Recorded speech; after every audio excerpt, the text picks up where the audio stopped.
Monsieur le représentant du programme des Nations Unies pour le développement PNUD, Monsieur le représentant de l'Union européenne, cher ami Carlos, Mesdames et Messieurs, chers collègues commissaires électoraux, mes chers collaborateurs de l'ANE, Mesdames et Messieurs, chers participants à cette session de formation. Moi, c'est un honneur et un réel plaisir donc de prendre la parole en lieu et place donc du président de l'ANE empêché, qui aurait voulu être là, personnellement. Et pour nous permettre donc de démarrer cette session de formation, et je me réjouis que la salle ne nous suffit même pas, parce que donc il y a un engouement derrière cette activité.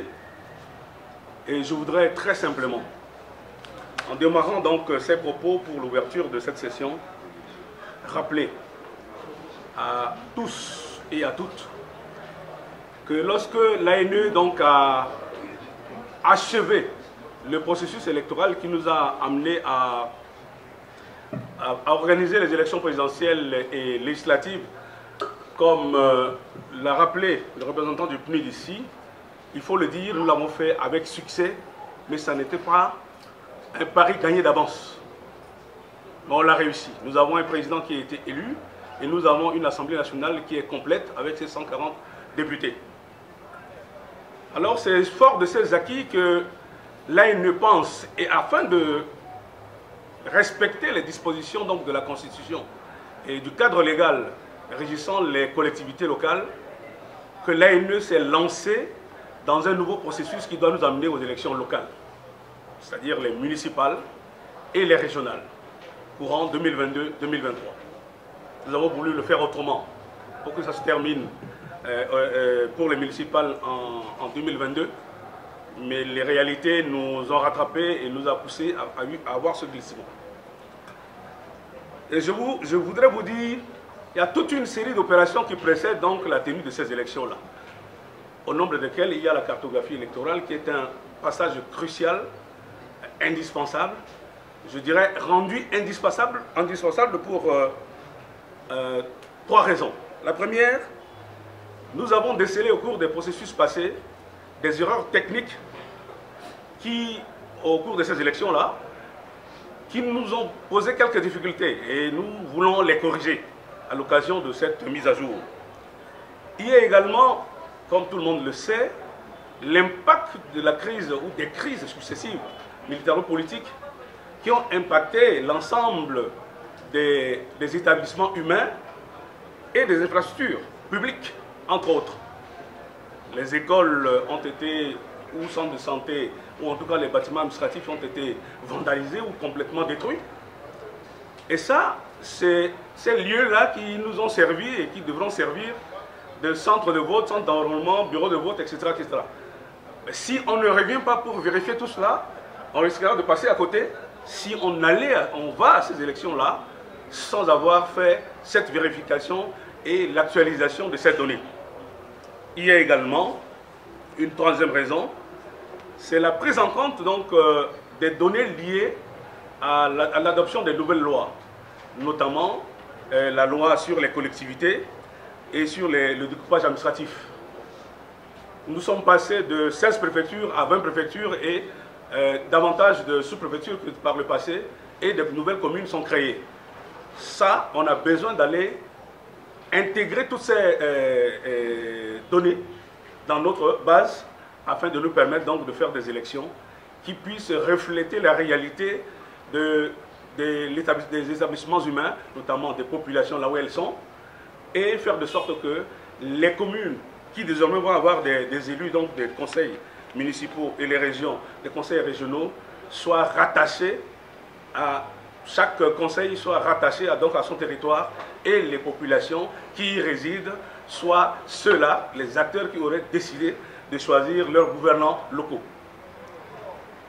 Mais comme il est bon de le rappeler, la cartographie électorale vise à identifier, à géolocaliser les centres d'inscription ainsi que les centres de vote et leur rattachement territorial, les locaux de démembrement, les bâtiments pour l'entreposage du matériel électoral et enfin l'état des voies de communication.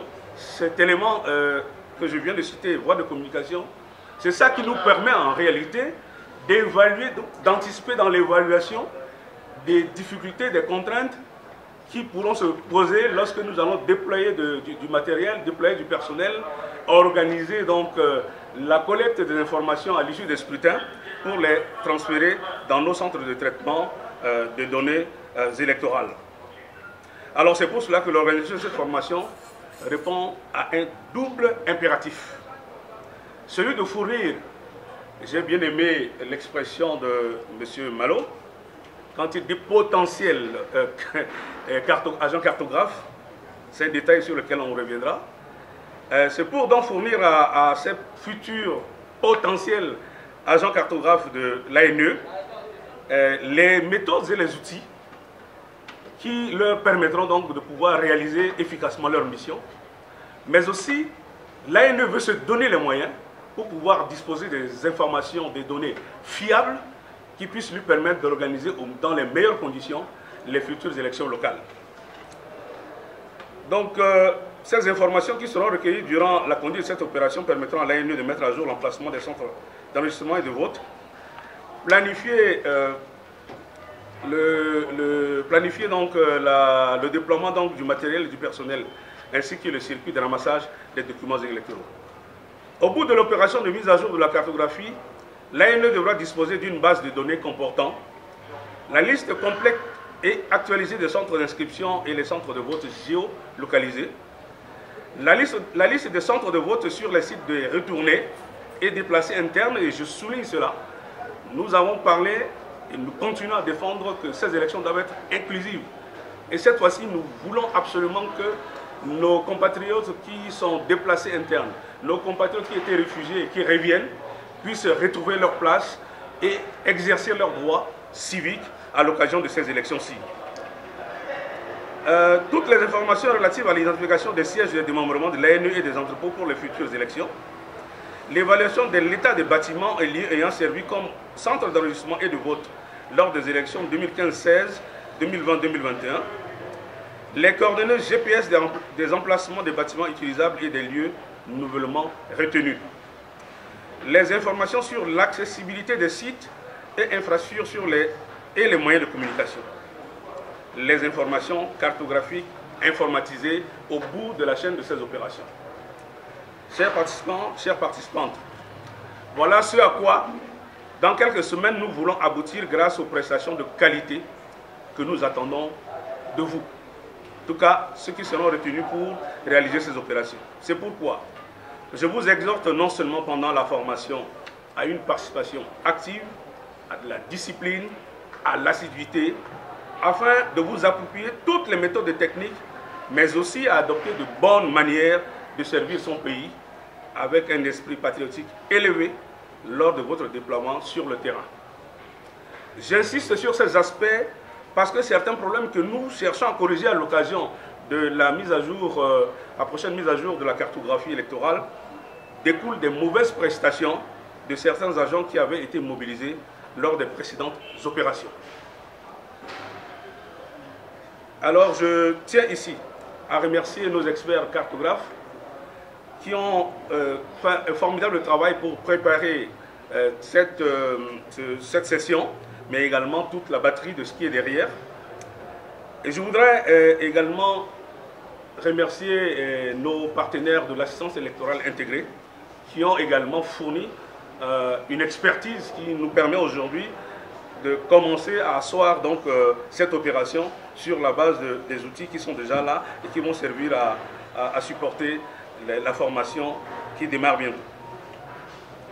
Je voudrais également adresser mes remerciements à l'endroit des autorités nationales, notamment le président de la République, chef de l'État, et au gouvernement, pour tous les efforts consentis pour soutenir l'ANE dans la préparation des élections locales de 2022-2023. Enfin, je voudrais ici très sincèrement remercier le Programme des Nations Unies pour le développement PNUD et la MINUSA, grâce au concours desquels l'organisation matérielle de cette session est rendue possible, qu'ils reçoivent la gratitude de l'ANE pour leur contribution substantielle. Je ne voudrais pas oublier l'Union européenne qui est le partenaire stratégique et important qui appuie non seulement le PNUD à travers le PAPEC, mais également à travers une expertise qui nous manque un tout petit peu en ce moment. Mais Carlos est toujours là. Et nous souhaitons que cette action technique nous revienne assez vite. C'est un souhait. Merci beaucoup à tous ces partenaires-là qui nous accompagnent dans cette noble mission que le pays nous a confiée. Mesdames et messieurs, chers participants, chères participantes, sachez que la contribution que vous allez apporter à l'opération de mise à jour de la cartographie sera déterminante pour la suite du processus et ce faisant, pour permettre à l'ANE d'organiser des élections locales transparentes, crédibles, inclusives et à l'issue apaisée. Et nous comptons sur vous pour réussir ce pari. En vous souhaitant plein succès à ces travaux, je déclare ouverte la session de formation des agents cartographes sur les méthodes et techniques de mise à jour de la cartographie électorale de la République centrafricaine. Je vous remercie.